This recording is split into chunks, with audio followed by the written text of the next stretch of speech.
यात्री कृपया ध्यान दें।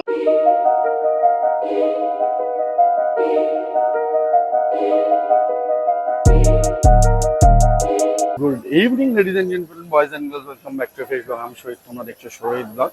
দাঁড়িয়ে আছি এনজিপি স্টেশন, মানে নিউ জলপাইগুড়ি। কারণ আমাদের একটা লম্বা নর্থ বেঙ্গলের ট্রিপ ছিল, সেটা তোমরা দেখতেই পেয়েছো। যদি এখনো পর্যন্ত না দেখে থাকো, তার টোটাল প্লে লিস্টটা অবশ্যই আমি দিয়ে দেবো। এই দেখতে পাচ্ছ আমাদের বন্ধুরা বসে আছে, তার কারণ আমি আজকে যাচ্ছি পদাতিক এক্সপ্রেসে। পদাতিক এক্সপ্রেস যেটা আলিপুরদুয়ার থেকে ছাড়ে আর যায় কলকাতা, সেই ট্রেনেরই স্লিপারের S1 বগিতে আজকে আমাদের বুকিং আছে। এই দেখতে পাচ্ছ 12-378 শিয়ালদা নিউ আলিপুরদুয়ারের যে এই ট্রেনটা আছে, সেটাতে করে আমি আজকে যাব কলকাতা। আর আমি তোমাদের বলবো যে এক্স্যাক্টলি ট্রেনটা কেমন। এই ভিডিও থেকে এই ট্রেনটার কমপ্লিট এক্সপিরিয়েন্স নিউ জলপাইগুড়ি থেকে কলকাতা অবধি কিন্তু তোমরা পেয়ে যাবে। তাহলে ভিডিওটা কিন্তু পুরো দেখতে হবে।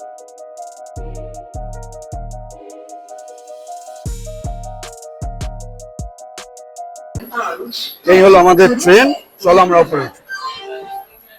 এই দেখতে পাচ্ছ বেসিক জিনিসপত্র, মানে আয়না, বেসিন সবকিছুই আছে, ওয়াশরুম আছে। আমাদের বগি S1 চলে জায়গায়।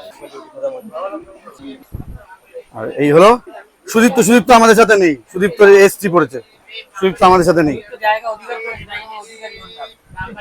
সুদীপ্ত অধিকার, অধিকার না অধিকারী, আমি ভুলেই গেছি অ্যাকচুয়ালি ওর নাম কি। সুদীপ্ত অধিকারী, নট অধিকার, কিন্তু জায়গা অধিকার করেছে। বলেছে এখানে যে থাকবে তাকেই ওরা কি ভাগিয়ে দেবে।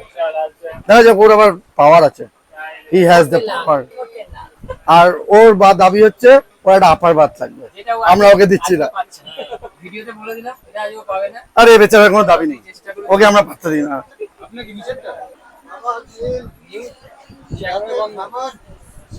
এই ট্রেনটা নিউ আলিপুর দুয়ার থেকে ছাড়ছে 5:49 এনজিপি স্টেশনে পৌঁছেছে 8:15। আর কলকাতায় পৌঁছাবে আগামীকাল সকাল 6:35। আর এখান থেকে ছাড়বে 8:30।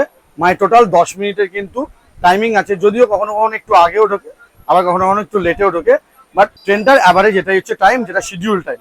আর সঙ্গে দেখছো ফুডের কিন্তু অভাব নেই। মানে যদি তোমাদের স্টেশন আসতে একটু লেটও হয়, যদি রাতের খাবার না নিতে পারো, তাহলে কিন্তু অনায়াসেই অ্যাভেলেবেল খাবার পাবে, প্লাস অর্ডারও নিতে আসছে। তো ভেজ নন ভেজ খাবার নিয়ে কিন্তু কোনো প্রবলেম হবে, তাই তো সুদীপ? তো কিন্তু আমরা আমাদের খাবার নিয়ে এসেছি নিজেদের মতো, কারণ আমাদের কাছে যথেষ্ট সময় ছিল। আমরা আমাদের দেখতে পাচ্ছ লিকার চা নিয়ে নিয়েছি, আর মানে অ্যাকচুয়ালি লেমন টি। আর সঙ্গে সঙ্গে কিন্তু অন টাইম ট্রেনটা অলরেডি ছেড়ে দিয়েছে। যাই হোক, এই ট্রেনটার এমনি রেপুটেশন খুব ভালো, আর ইউজুয়ালি খুব ভালো টাইমে পৌঁছায়। তাহলে চলো আমরা একটু চা এনজয় করি, আর তোমরা ওয়েট করো কয়েক সেকেন্ড।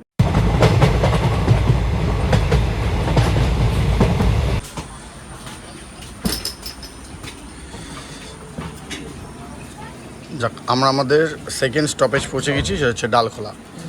আর আমাদের ডিনার বাগেরা হয়ে গেছে, দেখতে পাচ্ছি শৈবালদা ঘুরে বেড়াচ্ছে।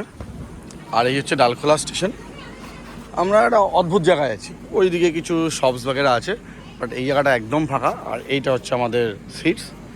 এখানে আমাদের এখনও লাঞ্চ চলছে, লাঞ্চ নয় ডিনার চলছে, ডিনার। এই দেখতে হচ্ছে আমাদের ডিনার চলছে।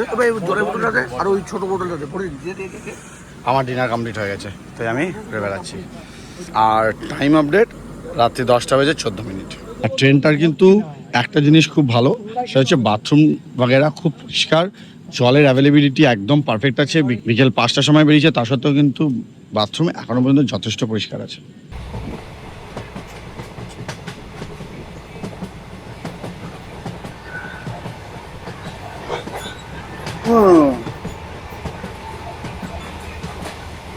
রাত্রি বাজে 11:11। আর দেখতেই পেলে এক্ষুনি আমি পুরো ট্রেনের মাঝখান থেকে এলাম, বগির মাঝখান থেকে। তো রাতের ট্রেনের একটা প্রবলেম এর আগেই বলেছি, যে রাতের ট্রেনের যে সমস্যাটা, সেটা হলো খুব বেশিক্ষণ ব্যবহার হয় না, কারণ এরপরে লোকজন ডিস্টার্ব হবে। তো এখন আপাতত আমরা শুয়ে পড়বো। যদি কোনো বড় স্টেশন আসে, জেগে থাকলে অবশ্যই নামবো, আদারওয়াইজ তোমাদের সাথে দেখা হবে একদম লাস্টে।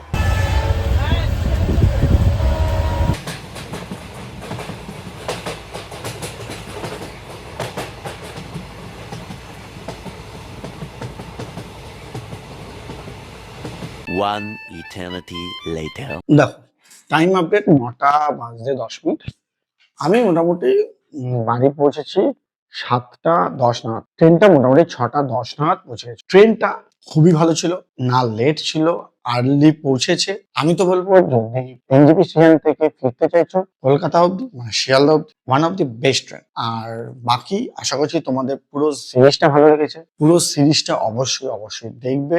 আর যদি তোমাদের মনে হয় তোমাদের কোনো সাজেশন দেওয়ার আছে অবশ্যই কিন্তু কমেন্ট করে দিতে পারো। তো আশা করছি ভিডিওটা ভালো লেগেছে। ভিডিওটা ভালো লাগলে তাহলে hit like and subscribe. Thank you making part of it. Also soon to the next blog. Until next time signing off সরজি। Bye by.